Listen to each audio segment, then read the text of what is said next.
we're here na. Pwede ni Nina. Pwede ni Nina. Pak, Lyra is preparing everything. Go. Saan? Ha? Nice si Ate Lai. Nice ang arrangement. Sama na, uy, nakahulog na. Nice ang arrangement ni. Kaya siya na kayo. Pang fiesta. Saan tayo lagay? Tago mo lang yan. Ay, yung ko. Go arrangement. Proper arrangement. Ayan yung gravy. Lahiya mo ah. Sada. Where's the hot sauce? Nasa. Si Lyra. Where's the... Nag-arrange ko.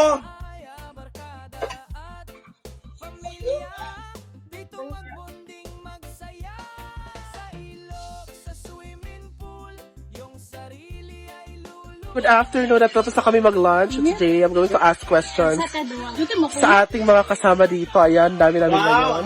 So, magtatanong ako sa kanila. Well, sabati. I have a question. What? Kung ang mga hayop ay maaring makipag-usap sa'yo, alin sa tingin mo ang pinakabastos? Yung baboy. Bakit? Eh, parang nananalamin siya eh. Baka yung sabihin, oink, oink, oink, oink. Okay, that's your opinion. Ikaw? Bastos? Oh, Snake? bakit? Wala. Maganda yung sagot na yan. Alam, kasi pag Kaya kapag nag-uusap... nagsasalita ka, sabihin niya, Oh, di ba? Ikaw? Ano sa tingin mo sa mga hayop? Pag nagkipag-usap ka sa mga hayop, ano sa tingin mo ang pinakabastos? Crocodile. Bakit? Kasi dami naka-apekto sa crocodile eh. yung English nga kung ginong Very, I don't like crocodiles. So that's why crocodiles is not, Dream RC is not good manners. I like it. Not a manner. That's all. English yung tao eh. Lagi? Kani? Dahil. Nice yung. Kung ikaw ay isang artista, Ito eh. kung ikaw ay isang artist like painter, anong ipipaint mo? Siguro, forest. Ada, iya. At pagdagan Forest sa akin. Bakit? Kasi ang forest talaga ay pag may mga may mga problema ka at tingnan mo na yung forest, parang matatanggal kahit matatanggal konti yung mga problem mo sa buhay. Ganyan. Sada. Dok, ayun, sumangil, Dok. Dok, kung sabang ka? Ito. Kinuko na si Wilmar. Ang video. Ano ang bahagi ng katawan mo gusto mo idagdag? Wala. Bakit? Because I am contented what God given to me. Ipokrita, nagmayra, magalit ka. Okay. Padagdag Ikaw. ka na ng ilong? Ako, utak. Paano yun? Lalaki na yung ulo mo. At least lalaki din yung kaalaman ko. Kasi may dagdag utak na. Ikaw. Patient. Pag Parang kinakatawan na.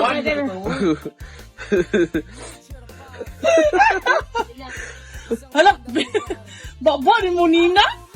Ano? Kamay siguro. Para easy lang ganyan. Ha? Grab everything. Sada. Sabi? Ano ang nakakahiyang sandali sa buhay mo? nakakayang sandali. Sa buhay mo? Hmm? Most embarrassing moment ba? Na na-experience mo? Yung ignore ka ng crush mo. Bakit? Ano nangyari? Yung parang Napahiya ka? nagpa-fall din kasi siya. Pa-fall kasi siya, tas ako na-fall na. Bigla niya ako binitawan. Mabigat ako, di ba? Ayun, nahulog ako. Ano ang pinakamahirap na bagay na isusuko? Ang pagkatao. Bakit? Kasi ayoko isuko yung pagkatao ko because this is the real me. In all the world, there's no one else exactly like me. By so doing, I can be friendly with all my parts. Siya naka-English. Mas gugustuhin mo bang walang ilong o walang braso? Walang ilong. Bakit? Pwede ka naman huminga sa bibig eh. Hindi ka naman pwede magsulat sa eh. Paano huminga sa bibig?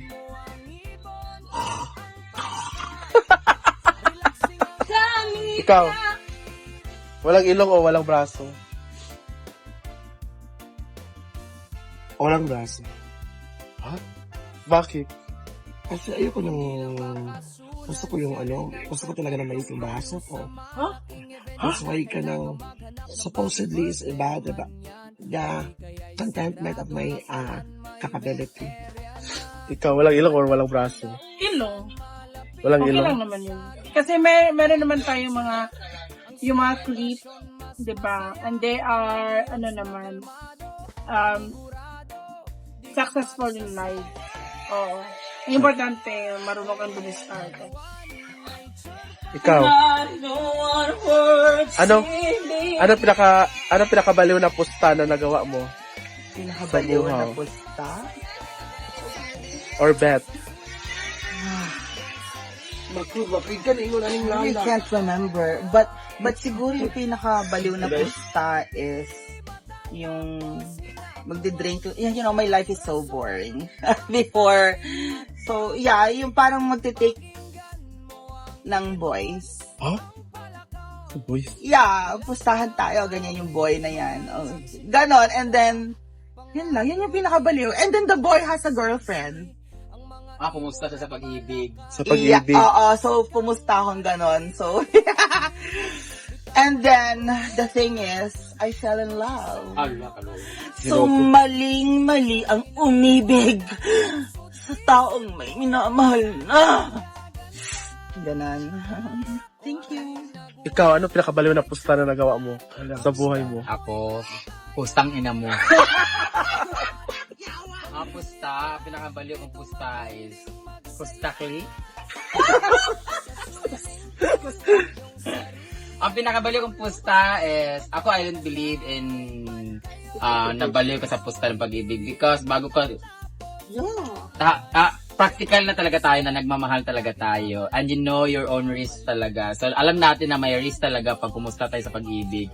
So I don't consider this as pusta kasi nag-invest lang tayo ng feeling and then hindi na ibalik sa atin. So wag natin sabihin na failure tayo doon or lugi tayo sa pinusta natin kasi nagmahal naman tayo kasi hindi naman tinuruan ng puso natin eh. So na-inlove lang tayo and hindi na ibalik and then let go of that person kasi wala, ganun talaga eh kasi sabi nila buhay parang sugal, sa pag-ibig din parang sugal.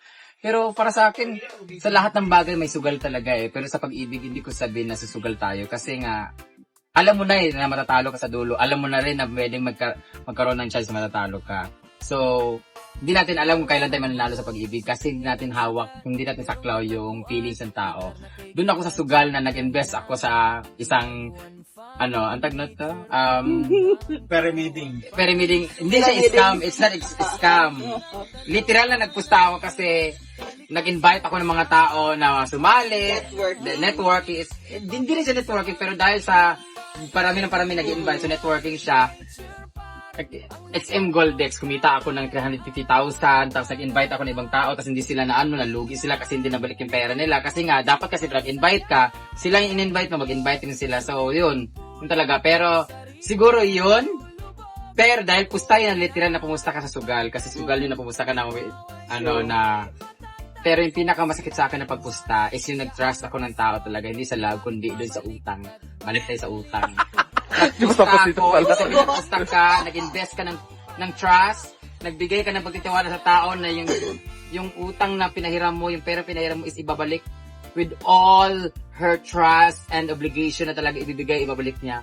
Pero yun hindi. Yun ang naakala mo, nakatulong ka pero hindi. Ikaw yung nalugi. Walang balik, wala na nga interest, hindi pa naibalik yung puhunan. So doon ako na masakit. Pinakabaliw ko yun kasi Paminaw dahil. ay, sana mabalik na yung may utang na hindi nagbayad. So yun lang. Lalo na yung mga happy-happy sila.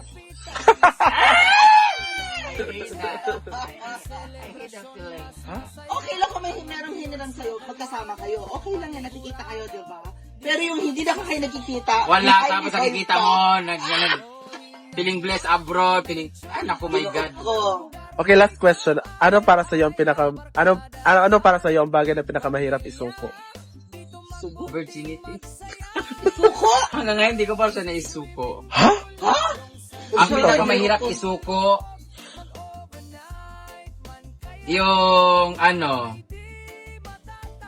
tawag dito? Yung Unsa? isuko yung bagay na nasimulan na. Yung parang back to zero ka Yung ulit. ang hirap ng nakapag-build ka na ng trust, ang dami ng memories, ang dami ng inabot na mga sa friends, sa kaibigan, sa pamilya. Oo. Yung na-invest mong feelings, ang hirap isuko, tapos Back to i-let zero go ka na ulit. lang lahat. Pero sabi nga nila, huwag mong panghinayangan yung mga memories, yung mga good memories niyo sa taong yun or sa mga kasama mo ngayon kasi pwede magkaroon ka pa ng ibang best memories in the future.